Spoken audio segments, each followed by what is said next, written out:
today is the last day of... Let me turn off the fan real quick.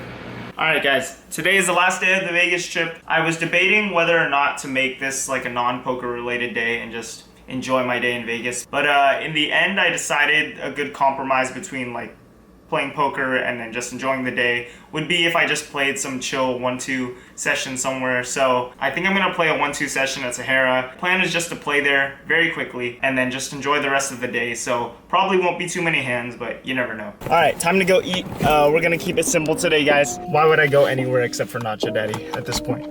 I just want Nacho Daddy.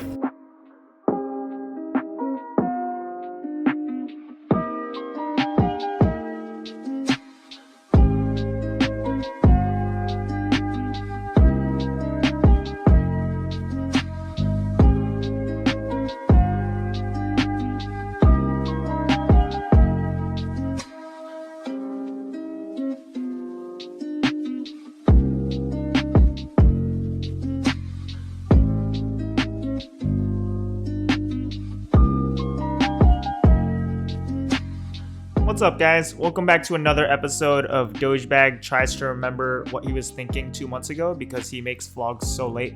But seriously, I actually pretty much remember what I was thinking in these hands since these were the last sessions of the trip and the hands are pretty straightforward. There was nothing super crazy, I think, that I did, so it should be pretty simple. When I got to the poker room, it was pretty dead. There was one table running and it was four-handed, I kid you not. But I wanted to check out a new poker room and get a $1 chip, and as soon as I sit down, it becomes seven-handed once a couple more people come. So we buy in for 400, which is the max, and we're playing 1-2. To the right of me are two guys from Germany, and they seemed like they were friends. One of them didn't realize that he could have called a $12 bet by just simply putting 3 red chips in, since he didn't have $1 chips. So that is a sign that he's probably a new player, so we'll keep that in mind.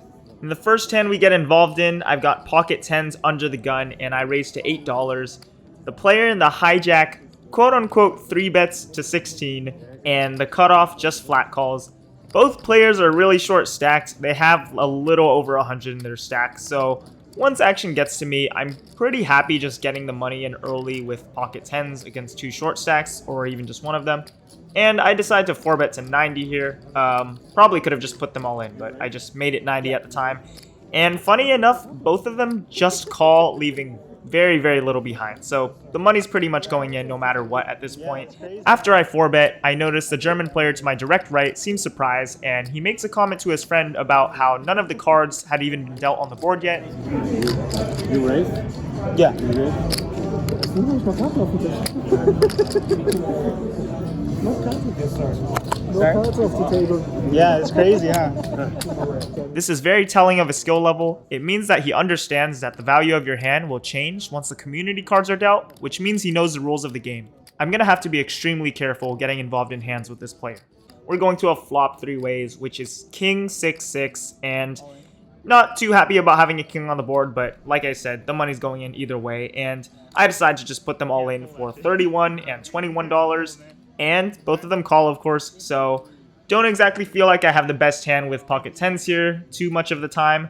Once we get the money in, one of my opponents shows ace-king for top pair, top kicker, and the other opponent shows pocket queens. So we're currently behind both hands, and we're drawing really thin, hoping to get lucky. Gotcha, ace-king, nice hand. King-queen, or queens, nice hand. Ooh, I hit that. Yeah. But the turn card brings a 10, and we make a boat, and the river is an irrelevant 3, so we end up sucking out against both of these players. And even though the pot wasn't as big as it should have been, since they were short stacked, still very happy to win a sizable pot to start off the session. So very great start, and we're already running super well. The new German player to my right seemed so shocked by the hand, and he started filming once we got the money in. I don't get to be in your Germany video? What's up, Germany?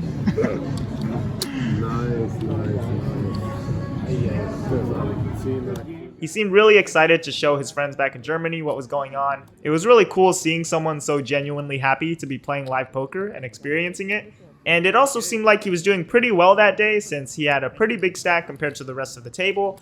And part of me was happy about that and wanted him to have a good session, but The poker player in me wanted to take as much of that stack as possible. So I do get involved in hands with both of these players, and we'll see what happens.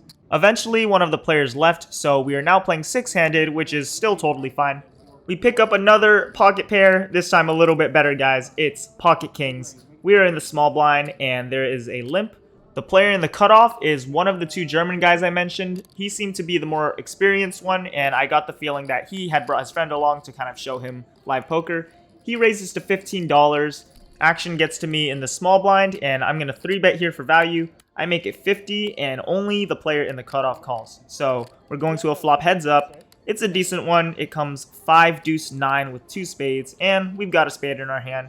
Always going to feel pretty safe on this board. I put out a small bet here of 35, and my opponent calls. The turn card is the Jack of Hearts, and I decide to continue betting here. I made it 130 this time. I typically size up on the turn after betting on the flop and getting called, but I think in this spot I could probably bet smaller here and make it just like half pot or something, since we're playing about 255 effective, and I think I want to get the money in, and betting 130 here kind of makes him have to commit to the pot basically, so maybe a smaller bet would have been better. But anyways, my opponent ends up folding, and we're short-handed. It's a friendly table. I just show my hand for the good vibes, and we're going to move on to the next one. We're in the small blind once again, and I've got 9-8 offsuit this time.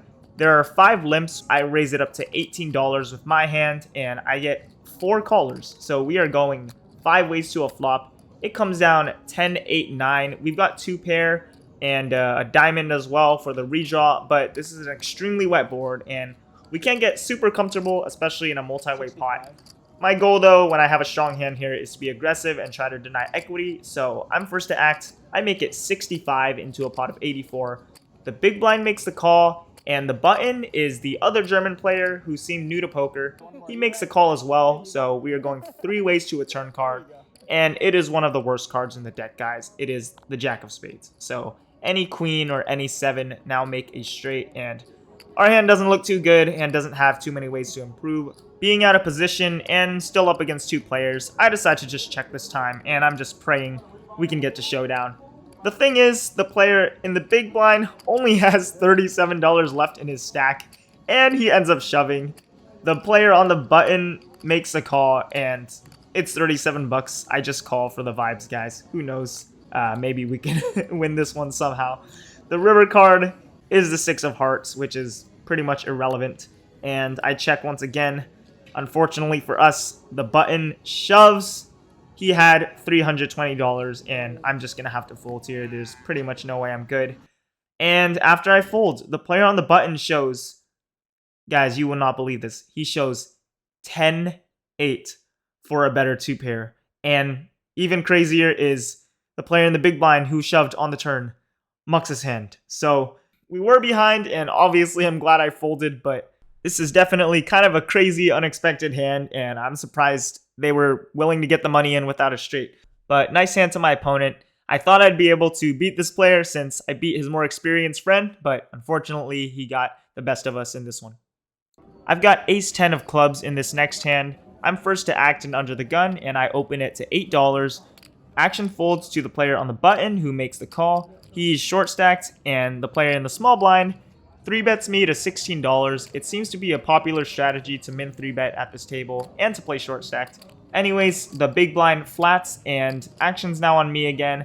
I want to isolate the 3-better since he's short stacked, and I'm happy to get the money in with ace-10 suited here. So I decide to 4-bet to 75, and just like in that first hand we played, the button actually goes all in for $77, which is just $2 more. And the small blind and the big blind call. The small blind is all in for a whopping $62, and we're actually playing pretty deep against the big blind, who has built up a massive stack after beating us in the last hand. He's the German player who I lost to just now, and we are going to a flop 4 ways. We've got a side pot going, and the flop comes king, king, ace, rainbow. We've got top pair, okay kicker here, and we're playing $620 effective against the big blind.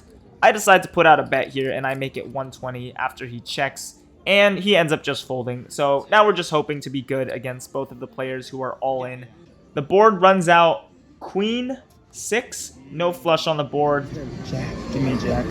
I have an ace. That's it. Alright. Nice hand. And I end up losing to King Queen. Luckily, I only lost 77 bucks since they were short stacked.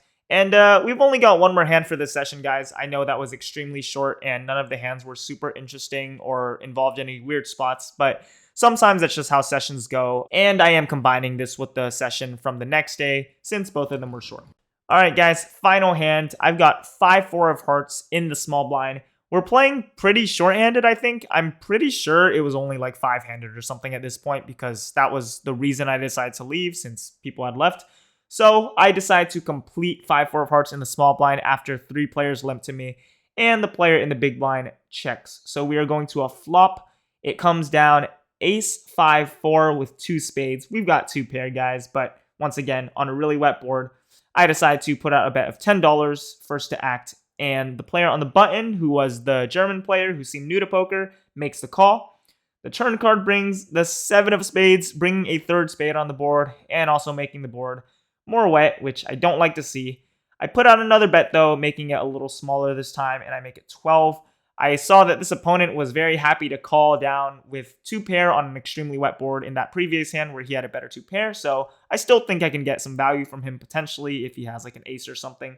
And in this situation, he actually decides to min-raise to 24, definitely not going anywhere for just 12 bucks more, so I make the call. And the river is the 8 of clubs. Can't get a good run out today when I hit 2 pair, and once I check to my opponent, hoping to get to showdown, he puts out a bet of $100, which is a bit over the size of the pot. 100. Ooh. Is 2 pair any good? I don't understand you. Is 2 pair any good if I have 2 pair? Don't feel comfortable with my hand anymore, so I'm just gonna let him have it. All right, you got it, man. You got it. I'll show you. I'll show you. I had 5-4. 6-3. You had a straight.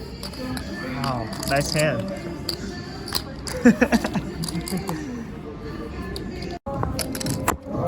Alright, last hand. Your last hand? This is my last hand. Good luck. Yeah, I don't want to play it 5 hands. Yeah. Well, I actually just have to go, but yeah, I prefer not to play short. I have king high.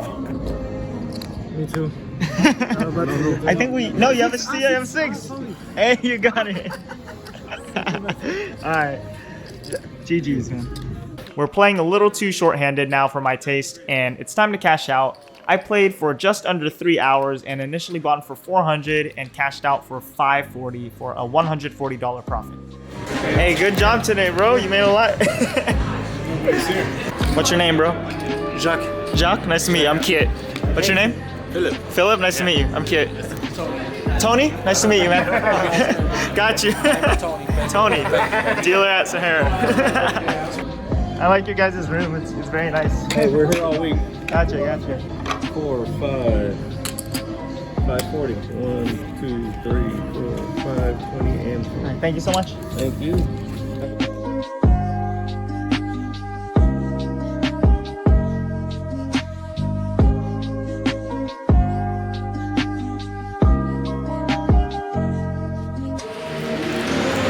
Solid session today. I think I was up like 200 something at the peak, but after a few very small hands, ended up cashing out for $540 for a $140 profit. Pretty solid session. The guys to my direct right, they were from Germany, very friendly people. Turns out the guy to my direct right, it was his very first time playing poker. He was clearly familiar with like some of the hands and stuff, but things like just like rules at the table and stuff he didn't really know, and his buddy who was to the right of him was just helping him out with like the rules and stuff. So really fun playing with those guys and talking to them.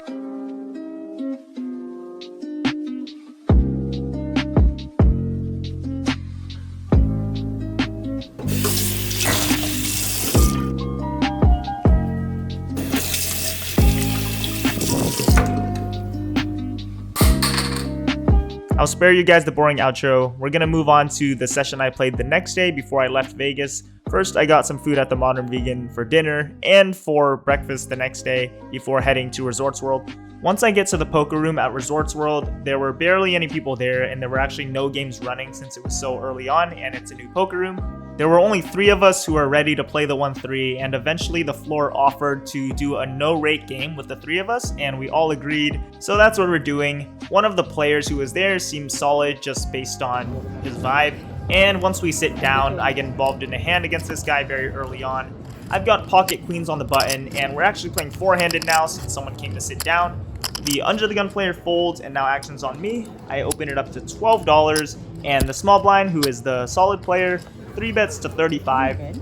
Once action's back on me, I am definitely going to 4-bet this. Pocket queens is a hand I wouldn't always 4-bet, but we're playing short-handed, and we've got the 3rd best hand in the game, so I make it $100 for value, and he ends up making the call. So we're going to a flop heads up against this player. It comes down 8-7 king rainbow, so not the best flop, but also can't always be scared just because an overcard comes up. The small blind checks it over to me, and I decide I'm just going to take a turn card, and I check back. We're playing like 275 effective, so I'm happy to just take another card and potentially get to showdown. The turn is the 10 of diamonds, and this time my opponent leads out, and he makes it 75. Just due to stack sizes, this is kind of an annoying spot because I might have to face aggression on the river, and I don't know if I'm willing to commit here with pocket queens, so after thinking for a while, I just decide to fold, and I just show my hand since it's only a few of us at the table. And he does show us ace-king, so the fold ended up being correct here, and we lose a medium-sized pot to start off the session. We're in the small blind for this next hand, and at this point, the game is 7-handed, so it's playing like a normal game this time. There are 2 limps, and I've got queen 10 offsuit. I make it $15, and I get 3 callers. So we're going to a flop out of position against everyone 4 ways, and it comes down 7, 8, 9 with 2 spades. We do have the 10 of spades in our hand, and we flop an open-ended straight draw, as well as 2 overs. Being out of position is a little bit annoying, and in this spot, I decided to check with the intention to check raise, since I feel like someone's got to have a piece of this board. I think I could bet as well, but in the moment, I just checked. And action checks to the player in the low jack, who bets $45. I'm definitely going to put in a raise here as I plan to, so I end up making it $125. Once action's back on the hijack, he decides he's going to shove here. He doesn't have too much left. It's a total of $184, so obviously for just $60 more, I'm going to make the call here, even though I'm pretty much always going to be behind, and we're just going to hope to get lucky here. The board ends up running out the 4 of spades and the ace of diamonds. So we've got queen high here, and we do not improve, and my opponent ends up having 6-5 offsuit for the flopped bottom end of the straight. So we're going to lose this one as well. Previously, I had also lost a small pot and topped off for 100. This time, I top off for another 300, so we are in for a good amount so far. So far, hadn't won any big hands during the session, and what was supposed to be just a chill, low-stakes session ended up being a little bit more eventful in, unfortunately, the wrong direction. In the next hand I play, I've got queen 9 of diamonds in the low jack, and once action folds to me, I open it up to $12 and get 3 callers, so 4 ways to a flop of 7, 10, 8 with 2 clubs, so pretty similar situation as the last hand. We've got an open-ended straight draw and queen high. The big blind checks to me, and I put out a c-bet of $30, and I only get called by the player on the button, who is a short stack. The turn brings the 7 of hearts, and board's not looking too good for us, and I just decide I'm going to slow down here, not having too much equity, and I'm probably only getting called by better. So I just check it over to my opponent, and unfortunately, he decides it's time to get the money in, and he shoves for $68. I try to do the math in my head real quick to see if I have the odds to call, but ultimately, I decide that he probably has a made hand here, and I don't think I can justify calling, so I just decide to fold after a little bit of thinking. The session's still not going great so far. We still haven't won a hand for the vlog. Maybe that'll change when I pick up ace-king offsuit in the hijack. There's a $6 under the gun straddle. Happy to see that when I'm holding a premium. And once action gets to me, I make it $20. The cutoff, who is the decent player I mentioned earlier, puts out a 3-bet to $45. Seems like he wants to 3-bet me all the time. I've got a good hand, and I decide to 4-bet to $135. And after thinking for a bit, he decides to make the call.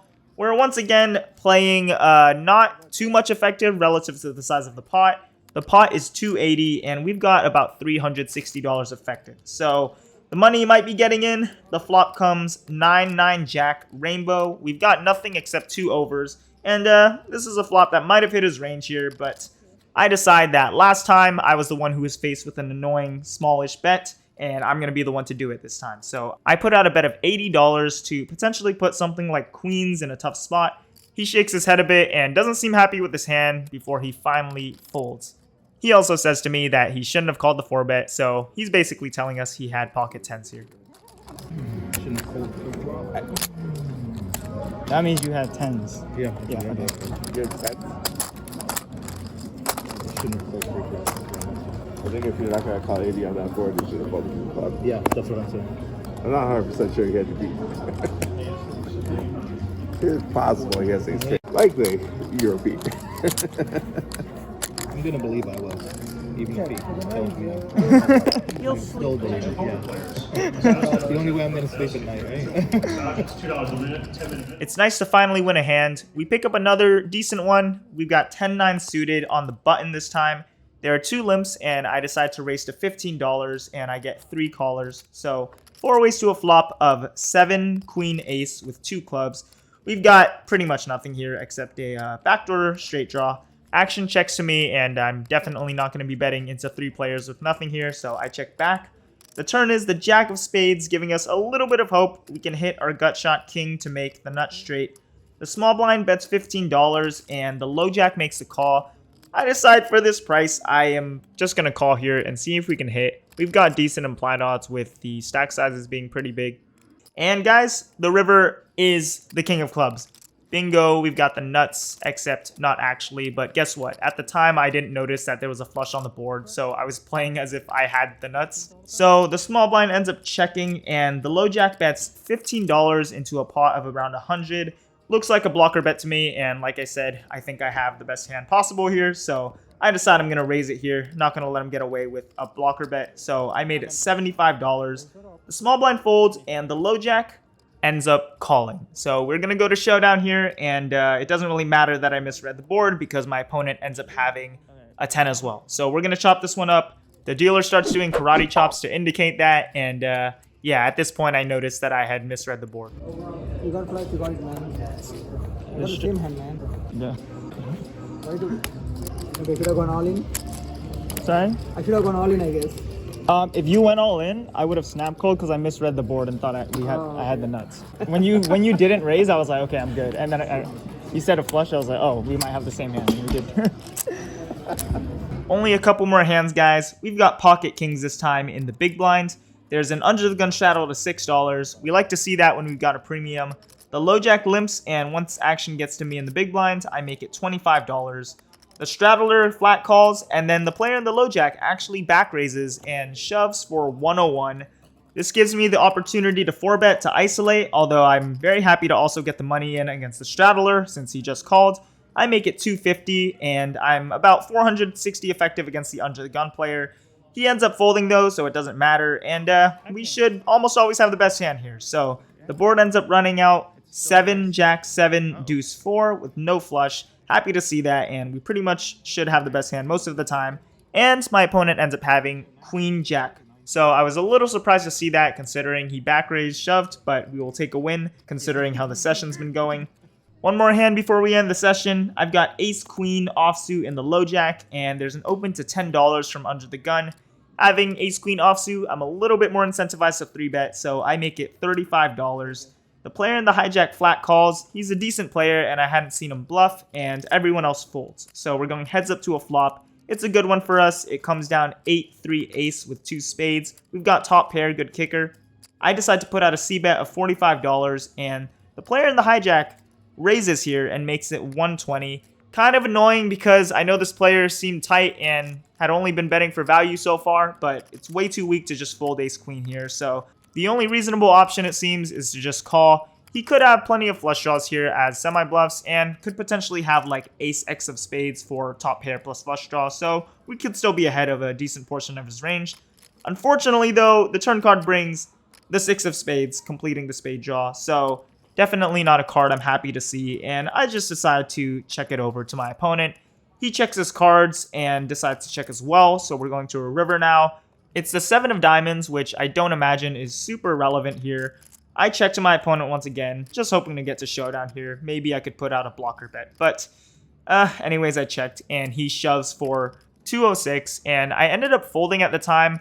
I'm not really sure how I feel about that, so you guys let me know what you think, but I was trying to think of like what are some worse hands I could potentially have on the flop that I call a raise with, and honestly, I don't see too many besides maybe like ace jack with the ace of spades. So yeah, not 100% sure where I am in my range at this point, but I could have flushes here. I could have 2 pair. Yeah, not really sure, but let me know what you guys think. I just think in this specific situation against a player who I had only seen bet for value, I just decided I'm just going to let this one go.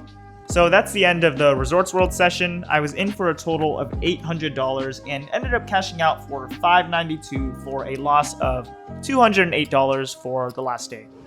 Didn't really pick up like too many hands. I was just in a lot of spots where I just had to fold, or I was in like a kind of toughish spot and just had to make a decision, so couldn't get much going. I was down like 400-ish at the worst, and then climbed back up till I was like almost even. I think I was down like only 100 or so after that. In that last big hand, lost a bit, so not a huge loss, but